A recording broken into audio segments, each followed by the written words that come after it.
ஏக இறைவனின் சாந்தியும் சமாதானமும் நம் அனைவரின் மீதும் உண்டாவதாக. எல்லா புகழும் இறைவன் ஒருவனுக்கே. நம்ம தொடர்ந்து தினமும் ஒரு இபாதத் பார்த்து வரோம். இப்போது பார்த்திங்கன்னா மொஹரம் மாதமே பிறக்குது. சுபஹானல்லாஹ், வருஷத்துடைய முதல் மாதம் இதுதான். நம்ம அரபு கேலண்டர் படி தான் என்ன பண்ணுறோம், நோம்பெல்லாம் வைக்கிறோம். நமக்கு ரமலான் அப்படி தான் வருது, பக்ரீத் அப்படி தான் வருது.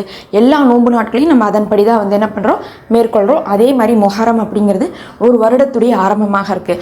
இதை பற்றி நிறைய வரலாறுகள் இருக்குது. அதை நம்ம வேறு வீடியோவில் பார்க்கலாம். ஏன்னா ஒவ்வொரு காலகட்டத்துக்குமே பார்த்தீங்கன்னா ஒவ்வொரு விஷயங்களை நிகழ்வோடு தொடர்பு கொண்டது தான் நமக்கு இஸ்லாமாக இருக்குது. சும்மா எப்படி ஒரு ஜனவரி மாதம் வரும்போது இவங்களாம் பட்டாசு வெடிச்சு கொண்டாடுறாங்களோ அந்த மாதிரி கிடையாது இந்த மொஹரம் மாதம் அப்படிங்கிறது. மொஹரம் மாதங்கிறது தியாகத்தின் மாதமாக இருக்குது. நபி ஸல்லல்லாஹு அலைஹி வஸல்லம் அவர்கள் மக்காவிலிருந்து மதீனாவுக்கு ஹிஜ்ரத் செஞ்சு போனாங்க பாருங்க, அது இந்த மொஹரம் மாதம் தான். அதனால தியாகத்தை நினைவுபடுத்தக்கூடிய மாதமாக இருக்குது, வருஷத்துடைய முதல் மாதமாக இருக்குது. அப்போ நம்மளுடைய மார்க்கமே எப்படி இருக்குன்னா, ஒரு வருஷத்தை ஆரம்பிக்கக்கூடிய அந்த மொஹரம் மாதத்தை தியாகம் நிறைந்த மார்க்கமாக காட்டுது.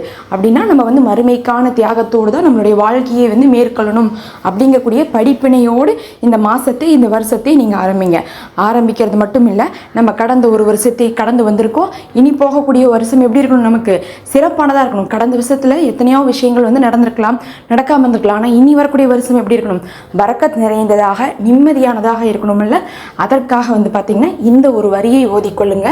அது மட்டும் இல்லை, இந்த மாதம் முழுவதுமே நீங்கள் என்ன பண்ணணும்னா, நபி ஸல்லல்லாஹு அலைஹி வஸல்லம் அவர்கள் தியாகம் செய்து மக்காவிலிருந்து மதீனா வந்தாங்க பாருங்க, அந்த வரலாற்றுகளை படிப்பது உங்களுக்கு இந்த மாதம் சுன்னத்தாக இருக்குது. அதனால அந்த தியாக வரலாறையும் படிங்க, இந்த துவாவும் ஓதிக்குங்க. அல்லாஹும்ம பாரிக்லி ஃபீஹி வஜித்னா ஐரன் மின்ஹோ. யா அல்லாஹ், எங்களுக்கு இதில் பரக்கத்தை கொடு, இன்னும் எங்களுக்கு இதில் சிறந்ததை அதிகமாக்கி கொடு அப்படின்னு அர்த்தம். அல்லாஹ்விடத்துல பரக்கத்தையும் கேட்குறோம், சிறந்ததையும் கேட்குறோம். பரக்கத்து அப்படிங்கிறது பார்த்திங்கன்னா ஒரு விஷயத்தில் மட்டும் கிடையாது. நமக்கு சாப்பாடு வேணுமா, அந்த சாப்பாட்டில் அல்லாஹுடைய பரக்கத்து வேணும். நமக்கு ஆரோக்கியம் வேணுமா, அந்த ஆரோக்கியத்தில் அல்லாஹுடைய பரக்கத்து வேணும். தொழிலில், வீட்டில், குடும்பத்தில், குழந்தைகள்கிட்டன்னு சொல்லிட்டு எல்லாத்துலேயுமே பரக்கத்து இருக்கணும். பரக்கத்து அப்படிங்கிறது பார்த்திங்கன்னா அளவு அதிகமாக இருப்பது அப்படிங்கிறது கிடையாது, அல்லாஹுடைய ஆசீர்வாதத்தோடு இருப்பது அப்படிங்கிறது அதனுடைய அர்த்தம். அப்போ ஒரு விஷயம் எடுக்கிறோம், 10 ரூபா நம்ம கையில் இருந்தாலும் அல்லாஹுடைய பரக்கத்து இருந்தால் அது எப்படி இருக்குன்னா நமக்கு போதுமானதாக இருக்கும். அதுக்கு மேலே நமக்கு எந்த செலவும் வராது. அப்போ பரக்கத்து அப்படிங்கிறது ஒரு நிறைவானதாக இருக்கும். அந்த நிறைவு நமக்கு இந்த வருஷம் முழுவதும் கிடைக்கணும்னு நம்ம துவா செஞ்சுக்கணும்.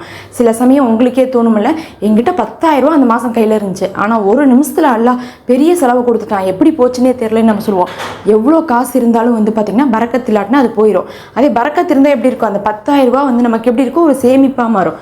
அதனால பரக்கத்துள்ள வருஷமாக இது அமையணும்னு நீங்கள் துவா செஞ்சு ஆரம்பிக்கிறக்காக இந்த துவா ஓதிக்கொள்ளுங்க. இந்த வரியை பார்த்திங்கன்னா குறைஞ்சது ஒரு 3 முறையிலேருந்து 10 முறை வரியெல்லாம் ஓதிக்கோங்க. இன்னும் ஞாபகம் இருந்தால் தொழுகைக்கு பின்னாடிலாம் என்ன பண்ணுங்க, ஒரு 2-3 நாட்களுக்கு தொடர்ச்சியாக ஆரம்ப நாட்களில் ஓதிவாங்க. எதையும் ஆரம்பிக்கும் போது செய்யக்கூடிய அமல்கள் ரொம்ப சிறப்பு.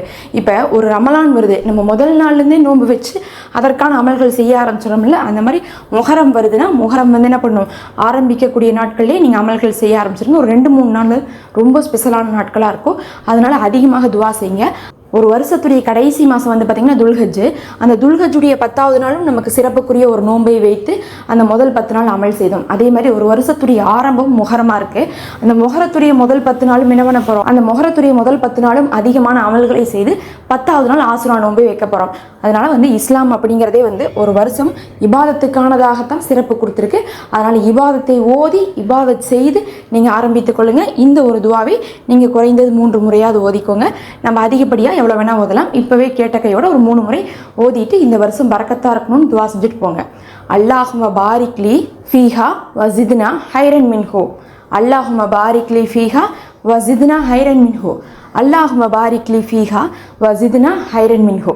யா அல்லாஹ், எங்களுக்கு இதை பரக்கத் நிறைந்த வருடமாக ஆக்கி வைப்பாக. இன்னும் இதில் அதிகமான நல்லதை எங்களுக்கு தந்தருள்வாயாக. அது தீனுடைய விஷயமோ, துனியாவுடைய விஷயமோ, உடல் ஆரோக்கியமோ, இல்லை தனிப்படையான வாழ்க்கையோ, அனைத்திலுமே எங்களுக்கு சிறந்த நல்லதை இந்த வருடம் நல்குவாயாக. யா அல்லாஹ், எங்களுக்கு இது இம்மை மறுமைக்கான வெற்றிக்கான வருடமாக ஆக்குவாயாக. ஆமீன் ரப்பல் ஆலமீன். அது மட்டும் இல்லை, நம்ம இன்னும் சில வீடியோக்கள்லாம் போட்டு வரோம் மொஹரமுக்கு. நீங்கள் அதெல்லாம் தொடர்ச்சியாக பார்க்குறதுக்காக மறக்காமல் சப்ஸ்கிரைப் பண்ணிக்கோங்க, நோட்டிஃபிகேஷன் பெல்லை கிளிக் பண்ணிக்கோங்க. அஸ்ஸலாமு அலைக்கும் வரஹ்மத்துல்லாஹ்.